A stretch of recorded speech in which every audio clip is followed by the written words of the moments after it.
The opposite of a false prophet is a holy person, right? That's kind of what we think of. So what's that word mean?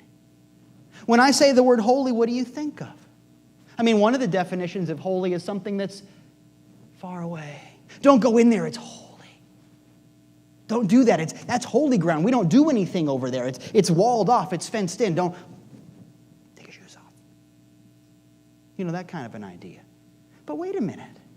When we think of Scripture, we're told over and over again, go walk on the holy ground, go participate in the holy ground, go dance on it, build something on it, participate, grow something in it. Holy ground is a place you're supposed to go. So the definition of holy as something that's far away ain't going to work for me. In fact, it leads me to another definition of the word holy, and that is full of holes. Watch out for that. Oh, in order for it to be spiritual, it means that I have to have it not work. In order for it to be spiritual, I have to hurt myself. I came that you might have life and have it more abundantly, says Jesus. So the full of holes thing ain't going to work for me. But as it turns out, if you have a dictionary or Google, you can look up the etymology of the word holy. And it comes from the same root as the word whole, W-H-O-L-E. Holiness means the same thing as wholeness. Holiness means altogether. One. Really there. The gang's all here. The lights are on and everybody's home. Think about moments in your life where you have really felt that something was holy. Think about that moment on Christmas morning where you got past the present stuff and you got past the weirdness of having to be in a room with your family and you got past all of that. Think about that moment on Christmas morning where it's just okay. Think about all of the movies about Christmas when over and over again the theme is, oh, it's not about the stuff. Even the Grinch, Christmas doesn't come from a store. I love that line. The idea is instead the magic, the holiness of Christmas morning is that love happens, that we're all here together. Think about holy moments in your life. I got to tell you, I have been in the presence of great minds and people that are called gurus and spiritual teachers and ministers. I have participated in so many ceremonies that I felt were holy. I've stood on the foot of a mountain and realized that something big and amazing is happening. I've looked true love in the face and known it. I have experienced holiness in so many ways, and so have you. And the thing that all of those experiences have in common is that they felt connected. Holiness is defined by connection, by togetherness, by wholeness. That's the secret. If it's holy, it brings together. And in fact, something that's truly holy has that amazing density, that mass that draws other things in. When something is truly holy, it's not that it's all together, but that it draws us all together. Holiness is unitive.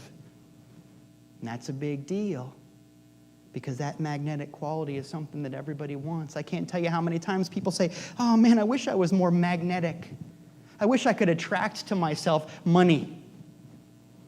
I think of those people on the beach with the headphones, and they live their lives that way. Their family's playing over there, and they're here looking for some Cracker Jack prizes. People live their lives like that. If I could only attract to myself something, some kind of money or my soul mate. If I could only attract that job that I want. If I could only attract that situation. But once again, if I'm waiting for my good, if my idea is that good is somewhere else, I'm never going to get there. You could have gone home all the time, Dorothy, right? There's the thing. I say it all the time because it's true all the time. If you want to be magnetic, if you want to attract to yourself that thing that you yearn for, if you want to attract, stop reading the law of attraction books for just a minute. If you want to be magnetic, learn how to be holy.